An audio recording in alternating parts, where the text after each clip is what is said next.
That's what they all look for.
Welcome, folks. Dropping Hook Live.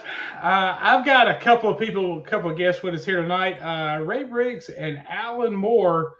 Welcome, guys. We got a big show coming up on a Friday night. It's a little different than normal. Most of the time we're on the weekends, Friday and Saturday, or Saturday night. But this weekend, the Silk Hope Truck and Tractor Pull at Silk Hope Farm Heritage Park.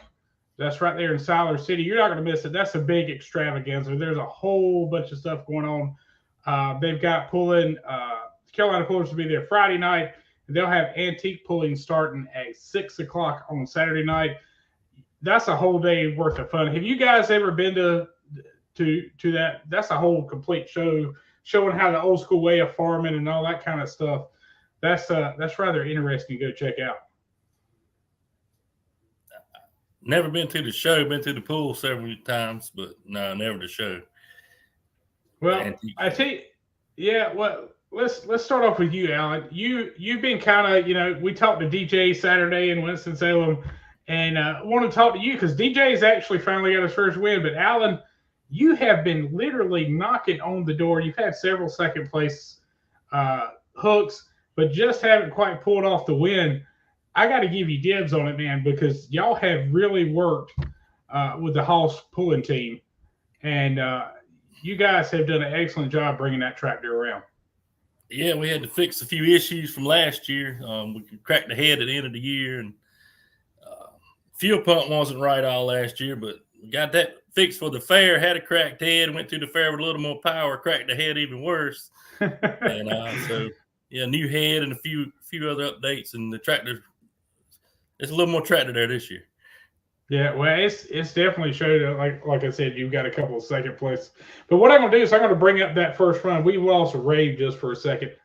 There he's back. I'm gonna pull your run up here. I'm gonna add you all to the stage here, and let's see here. All right, you got a green light, you got a green flag. Yeah, this was your first run on the new stage. Now watch, he's gonna build these. Right.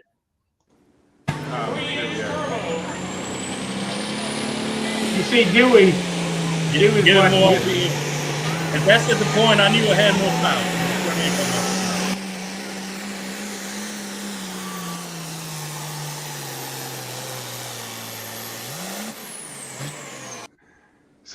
So you said at that point you knew you had more power. What happened there? Ground, I knew we had a little more power than we've been had in the past. So and this is one thing, Ray. You can probably join in on this conversation. The horsepower of this class used to be roughly what, about 700, Ray? Probably in the beginning, it was So you're probably talking, 700-800 in the beginning. yeah. So and what do we have horsepower wise now in this class? I've heard numbers of 1,100, 1,000, but roughly what do we have? Yeah, you're right. I think you're all over it. I mean, most of the ones that I've talked to have been on the dyno have been, upper 1,000, right at 1,100. And these little box chargers, I think, talking to Brad, he had told me that in the beginning that they were capable of 1,100 horsepower, and I think that's where they are. So and what are they doing in order to get that extra 400 horsepower? Let's say, is it fuel systems? Is it cylinder head machine work? What is it? It's a lot. It's a combination. The charger's not touchable, so when you buy the charger from Brad, a lot of people complain about it, but it keeps people from wrenching on it. You don't have to tear up a lot of stuff. It's not like the Super Farm or the Light Pros, rather, or Super Stock.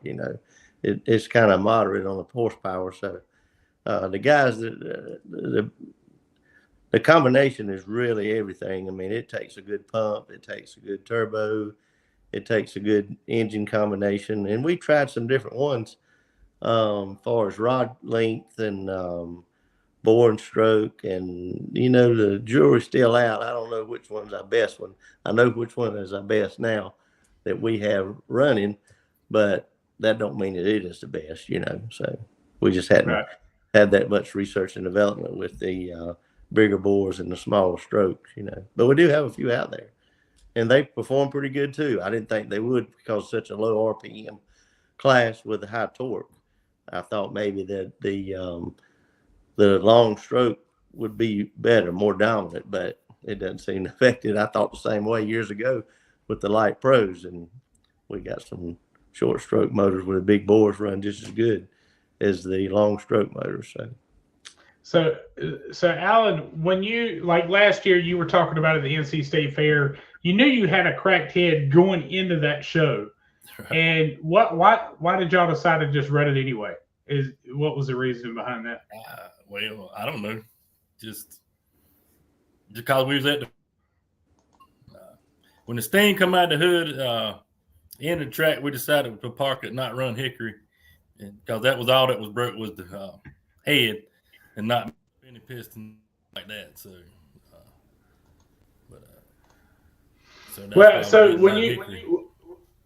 when you're hopping into it or deciding to run at the NC State Fair, and you knew that there was chance of doing more damage, why? I mean, were you planning to? I guess more or less, were you planning? Did you know you were going to have to rebuild the whole thing anyway? I guess is what your thinking was behind it. No, we knew to have a new head. The internal parts on the motor were good, but I guess by the end of the fair, the crack in the head was worse than we thought on number 2 cylinder. And, it was pretty noticeable when we pulled it off. I think Ray's seen it. So and let's talk about this. Let's talk about this a little bit. In this class, what's your cubic inch limit? What's the maximum cubic? 466.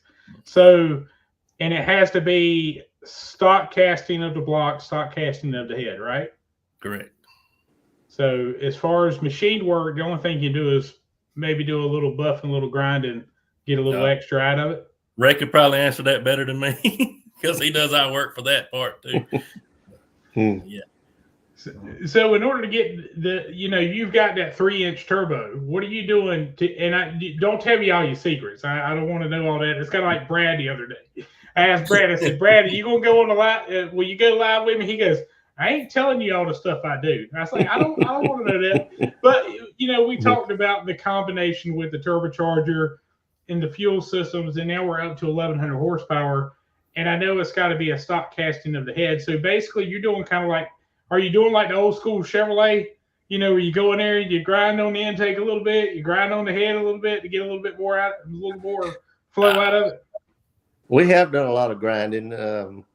a few years ago, Brad and I worked really vigorously to come up with a head for the super farm, and we wanted one to run water and to be able to be competitive for the small cubes. And I looked just the other night, there was probably 40 some different flow charts where we done different flow tests, trying different combinations, and it's very hard. And then Brad, he took a motor to the dyno, and he went and bought one out west that was advertised as the best head there was.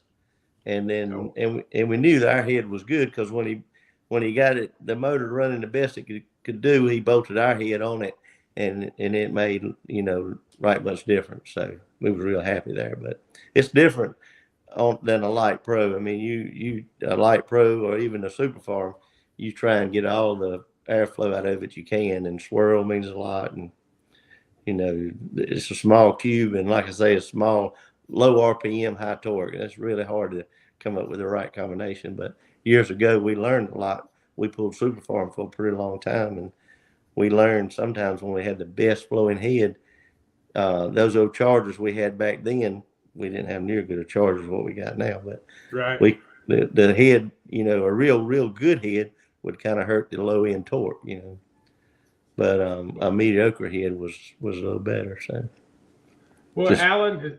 So let me switch gears a little bit, Alan. So you've had some good runs. You've been sitting there in second place, and you're kind of knocking on the door. And you were talking about earlier. We were talking about before we got on air.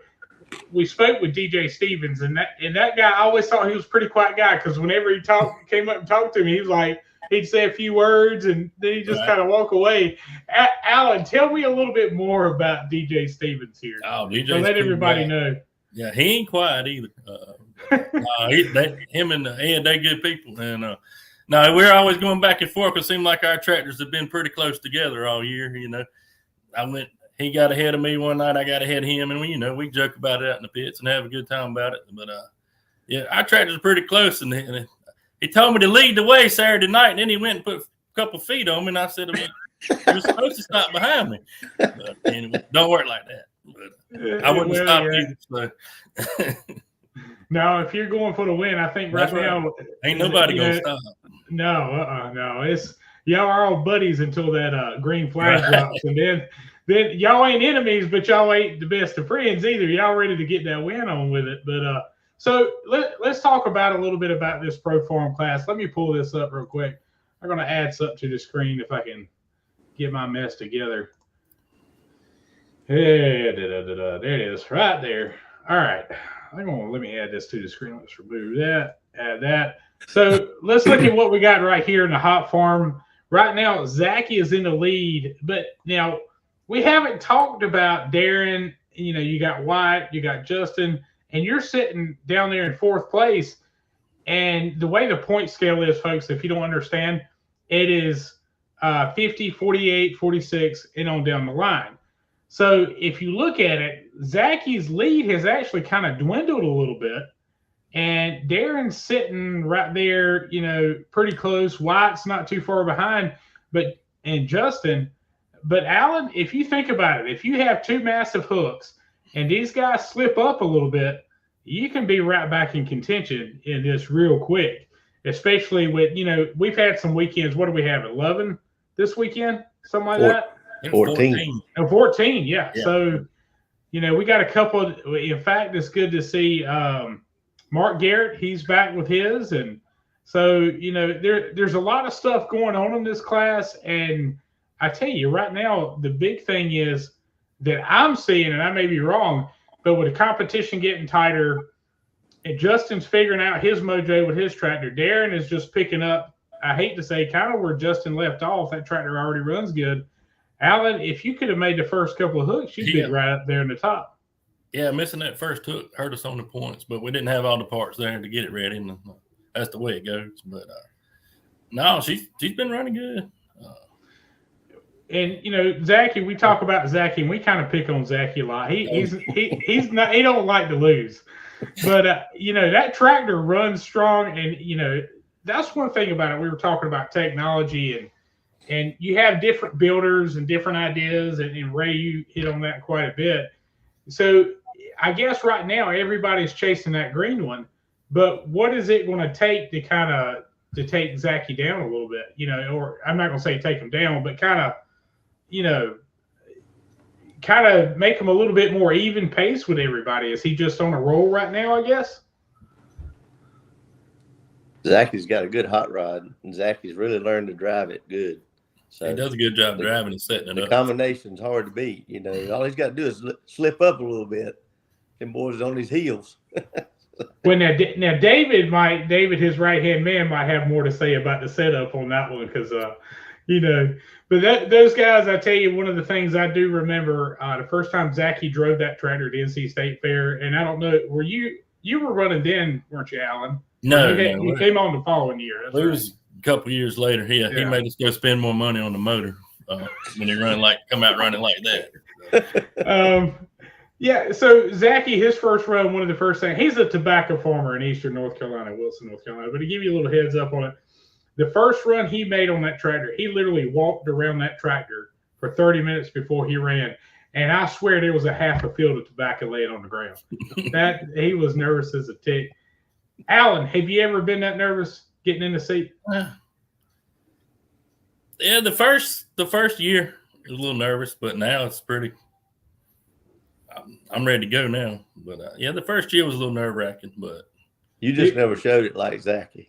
Yeah, I tried to be low key, try not to show it. Yeah, but I was. But the biggest trouble I have now is they make sure I turn the computer on when I go. That's why somebody's standing on the starting line every time telling me to turn the computer on because I had issues with not turning it on. Let's go into that a little bit. Computers. Now, you obviously can't control anything, but all you guys now are running data monitors, basically, so we were talking about earlier, your temperatures are pretty even.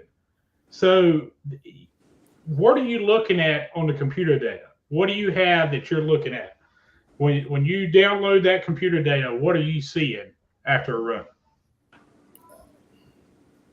I guess for us, just making sure all the cylinders are the right temp, and Ray could probably answer better than me. Well, all right, Ray. So I know I've seen, we were talking about Marty Harrell in the Pure Country a little bit, and depending on the vehicle, depending on how it's set up, you've got a lot of data points. And what are the most important ones to pay attention? Obviously, Alan hit the nail on the head with temperatures, but is there any other data that you're looking at to see if everything's working right? Yeah, a lot of things like fuel pressure really means a lot. Boost pressure, you would look at the intake boost pressure, your exhaust side boost pressure, your manifold, and that'll tell you if you got something failing or something that's not happy. Mostly the computer part, it helps you tune it, but mostly to keep it alive, keep it running for next weekend. And Alan, we were talking, and we were all talking about Dewey. That tractor kind of smothered, and y'all were doing some framework on that tractor here the last couple of days since we left Winston-Salem. Yeah, I bent the frame rails up above the front axle and toward the weight bracket. So Dewey's gonna get it fixed and get it back going pretty quick. Oh, I'm sure. But you were talking about the data points, Ray, and the thing about it is you were talking about, if you're seeing if everything's happy. Well, one of the problems that Alan and Dewey were talking about that possibly could be an issue is that turbo dragging, because that tractor just kind of smothered right at the end of the run. So is that what you see on the intake, on the boost pressure and all that kind of stuff? Could that tell you a possibility of a failing turbo? Yeah, sometimes you'll notice one pressure. Most of the time it'll be intake and exhaust pressures will be down, and then that helps out. But I guess I didn't look at any of their data, but I imagine things like the crankcase pressure, the sensor inside just measures to see if you got a lot of blow by on the rings, stuff like that really makes a difference, and they can foresee what's coming. And I'm sure they found some some issues with it. But I'm sure if Blake finds something, he'll be letting Ray know. Ray, he hadn't called, so that's a good sign, right? That's a good sign. Yeah. Well, Ray, speaking of that, we're going to add something up here. Well, let me take this one down here for a second to bring you up. Hang on, let me turn that down. Now, the reason why that sound is so distorted is because this is actually mounted. Now, this was in, I believe, Danville or either, is that Danville? No, that's not Danville. Looks like Danville, yeah. Yeah, it is. Okay. So we're in Danville here. Now, you used to run a tractor called the Carolina Coinbinder, and you still got that tractor going, now. So yeah. And we were talking about it earlier. When are we going to see that bad boy again? Because that was. I'm anxious to have it out. I thought maybe we would have it out this year. That was a big goal, but it's so hard when the season starts and people start having issues, and I have to, look after them first before I can work on my own stuff and keeping everybody else running. When I started that, this deal, it was really the pulling part. The reason I started working machine shop business was to work on my own stuff. It's really hard to find somebody to work on something big in our area. You can find a ton of people to work on a small block Chevy or a small block Ford, but you bring a big old tractor crank in or a block, man, they like, don't bring it. You know how it is. So, yeah, and we were talking about this earlier. Up in, you go to, out in the Midwest, Ohio, Indiana, you can find tons of people to work on this kind of stuff, and it's kind of, you, Brad Gautier, and Robbie Crutchfield down south here that do a lot of the wrenching, the machine work, the assembly, to keep all these tractors running. And like you said, I mean, you've heard Alan talk about it, but this is right after I think you got it put back together, and you were kind of tuning it, and you were running alcohol super stock. Do you have a preference, diesel or alcohol? Which one would you rather run? The alcohol is really hard for me because, the diesel's how I learned. I cut my teeth on a diesel, and we had a antique tractor even that had a turbo diesel engine, and we'd really done good with it. And then we got into the super farm part, and we really went a long ways with the super farm. Really enjoyed it. Probably enjoyed it more than we'd have the alcohol. There's a lot of people in the country that know how to make that alcohol run and live. I just happen to not be one of them, So. Well, the thing about it is, and this is something I've learned, helping Marty with the Pure Country, was that there's so many little tedious things with that alcohol engine. If one little thing's off, I think I don't remember exactly how many injector nozzles that the Pure Country has, but it's a ton. So if you got one cylinder, one injector nozzle not spraying or atomizing right, or your fuel pressure is a little off, or it's just like a blower motor. If the air is heavy or the air is good, you've got to adjust accordingly. And if you're off, you can really screw up something. It's not very forgiving, right? Yeah. So that was just one of the first ones. And you see, in fact, I believe that's Perry Walters there. That was back when that tractor was a super farm. Guys, if you're joining us tonight, let us know where you're from. I see Russell. I don't know what he's laughing about. I'm just going to put it up here. There's no telling what he's laughing about. I have no earthly idea. Maybe he'll tell me tomorrow at work. I don't know. We work together, so I probably shouldn't have said that. But anyway, and Ray, do you know a guy named Chad Sexton? I do. Yeah. Yes. He was just saying, "What's up?" But yeah, if you, okay. He's a big sports competitor. He runs a modified 4-wheel drive truck, like mud slings or through the mud pits, and he's pretty competitive. And he's been to a few tractor pulls. He loves all kind of sports: drag racing, tractor pulling, truck pulling. And that's the thing about it, folks. If you've never, and we've got new people starting to join in, it's starting to build up a little bit of steam here. But one thing that if you've never been to a tractor pull, maybe you haven't been to one in a while, folks, just come and check us out. If you want to see blower motors, we got those this weekend. We got super modified 2-wheel drives. We got pro stock four-wheel drives. That's the closest thing to a stock DOT vehicle you're going to see going down the road because they're running DOT tires, but they got big motors. There's no doubt about it. So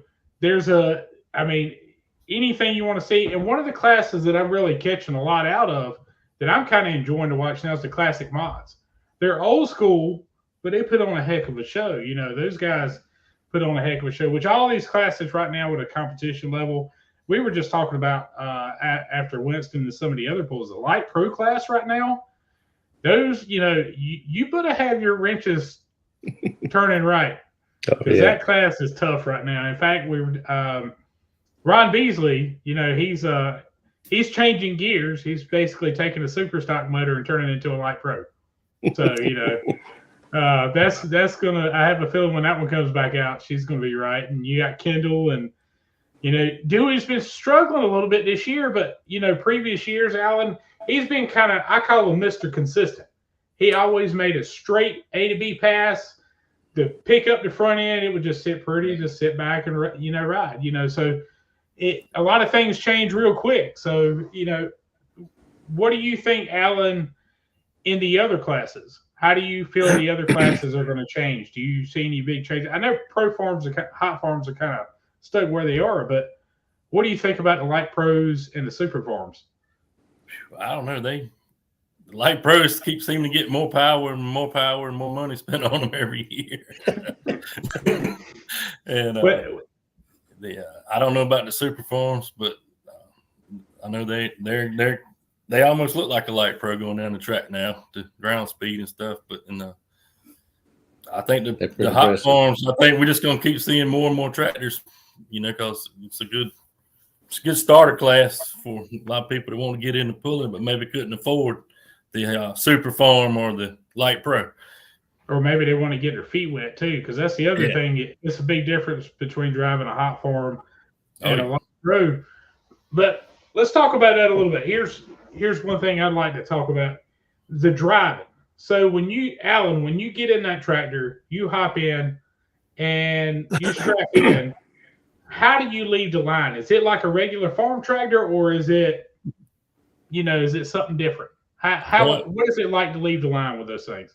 Well, for the first 2 years, Blake kept giving me a number to give off the line, and kind of got to watching all the videos y'all pull up. I'm like, all the competitors are pegging this thing wide open before they come off the line. So I think we was in Piedmont Dragway, and Dewey comes back up here. He said, "You remember what you see in that videos, or just go ahead, get it all off the line, do start doing that." So I've been doing that most of the year, and it seems to be working fairly well. I just think I ain't coordinated enough to leave a little bit and then go get it, but just getting it all off the line with that little charger, I think it's working pretty good.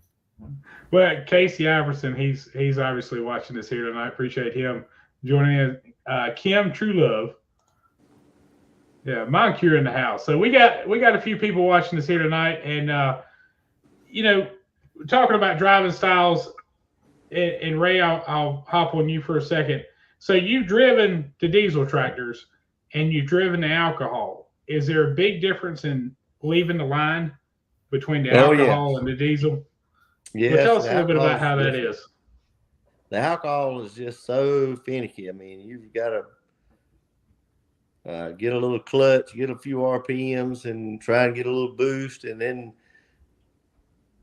jam the clutch back in and try and get a few more R's, and when it's ready, it goes. You just know when it's ready, it pushes your foot up, and you just roll the throttle down. And the super farms are a little different. You drive it out of the hole pretty hard. Give it all you can. Depends on the track, and I'm sure the hot farm is probably about the same. Back when we were pulling super farm, I think that's been 2010, maybe 2011, somewhere along in there is when we sold the super farm, and we were probably making somewhere around 1,000 horsepower. So it's pretty amazing. The guys with the hot farms now have exceeded that. They're making more than what we did, and that was with a 640 cube engine. So, and now with the little 466 is impressive. The super farm class. Let's jump back a little bit on that. So that was one of the things with the super farm class. They're limited. The hot farm, you have the box charger. So you buy a box charger, you can't modify the charger at all. You basically stick it on, put it in place, you're done.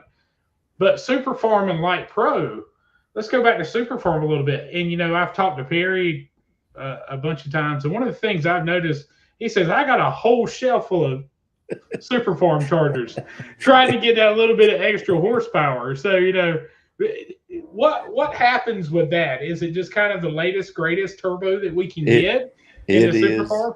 There's some great turbo builders out there. I mean, Apex Charger with Ryan Salamby. He's probably got he's leading in the super farm, I'm sure. There's some really good other good competitors too, but and the cubic inch engines, we do a few super farms, and today the camshaft's a little different than what we used to run, but the rod length and crank stroke and bore combination is pretty much the same. So the pumps and the turbo has just really gotten a lot better.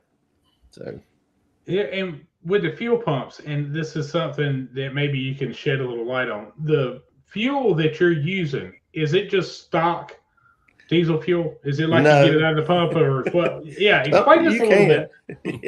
Yeah. Most of them, if you ever been in the pits for the super farm and even the hot farms, those guys run it too. They run the biodiesel fuel, and it smells like some bad French fries or something, but it makes a lot of power, so they all run it. They every one of them competitiveness. They beg for 20 or 30 horsepower, and if you don't have that little edge, you back it up. So. Yeah, well, that's the thing, and a lot of people don't, if they're following along with us or say they've gone to a tractor pull and they haven't, they don't see all these things in the background. A lot of the things we talk about, and we know about the fuels and the different additives, and then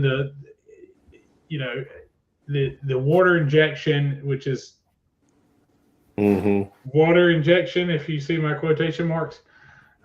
There's certain legal parameters you have to have. You can't run alcohol, you can't run things like that. But everybody's trying to find a scientific way around it, I guess you can say. And then you got to abide by the rules. So the water test has got to pass, the fuel test has got to pass. So it's kind of hard. They push it to the limit, though. Sure. Oh yeah, I mean, it's trying to get that extra little bit of horsepower. We'll have to call Zachy on that one. I'm Zachy. I didn't mean it.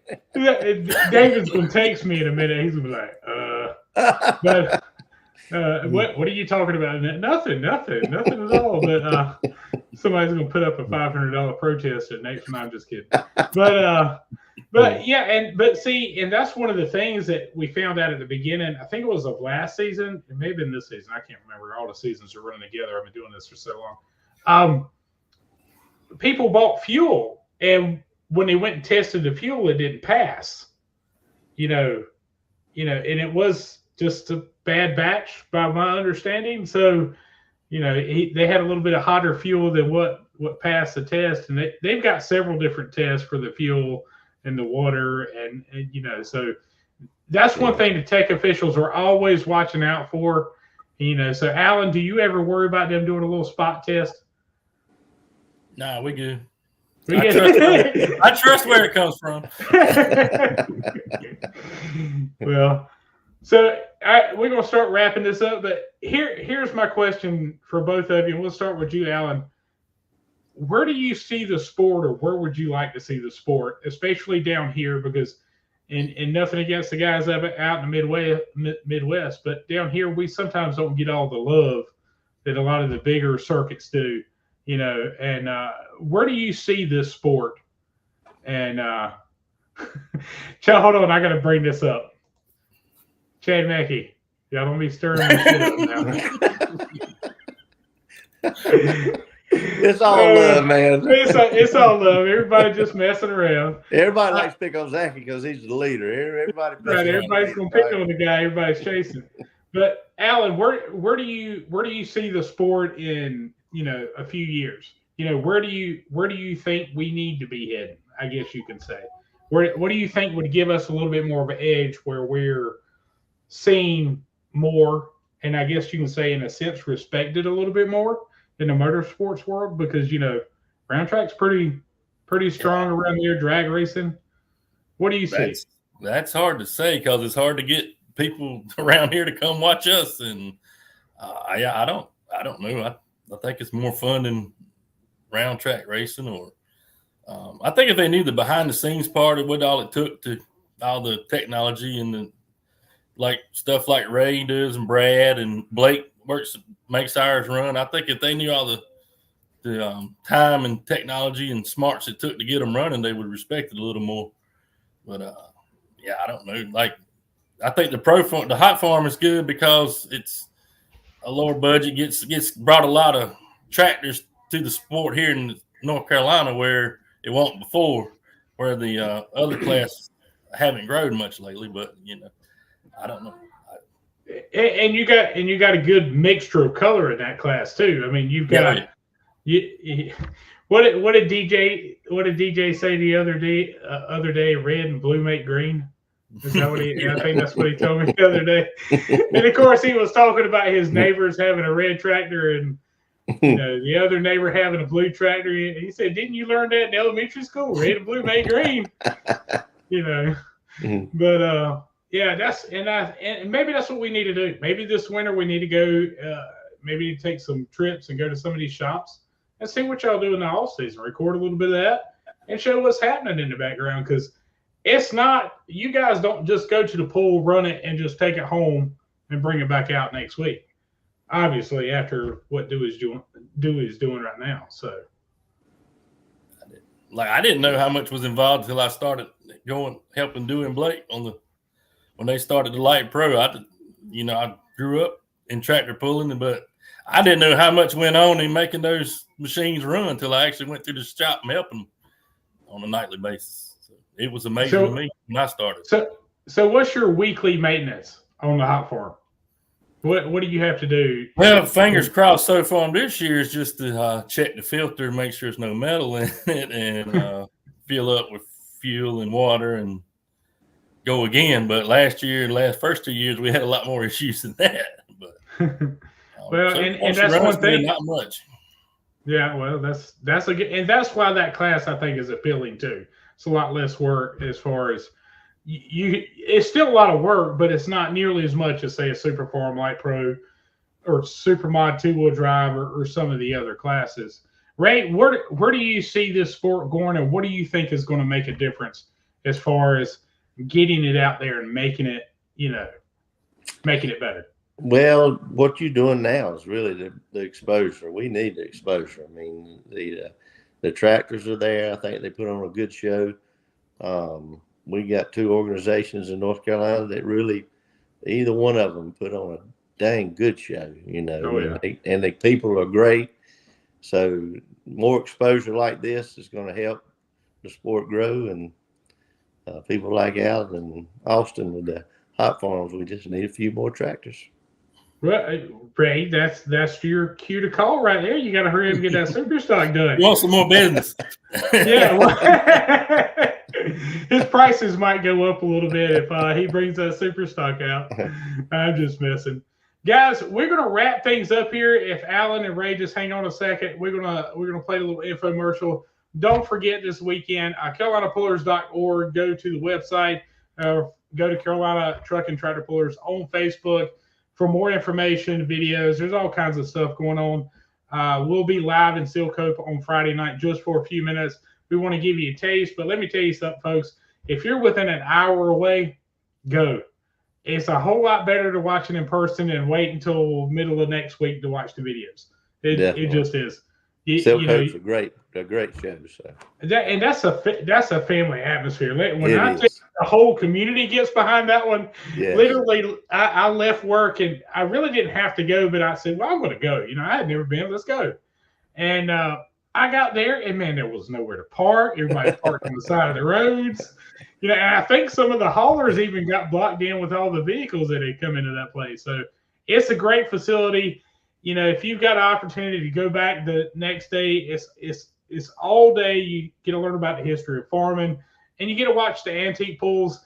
And that's something to kind of show you. And we talked about this. I didn't bring this up really, but the altered form class. If you look at how the show is kind of set up right now, that altered form class shows where it started. And then if you look at the light pros and the super stocks, that's where we've moved to. So it's kind of showing you the history of the sport as far as the tractor side, especially. But guys, if you get the opportunity, go to Silk Hope this weekend. It's going to be on Friday night, but hey, hang out for Saturday. Check out all the fun food extravaganza, all the stuff they got going on.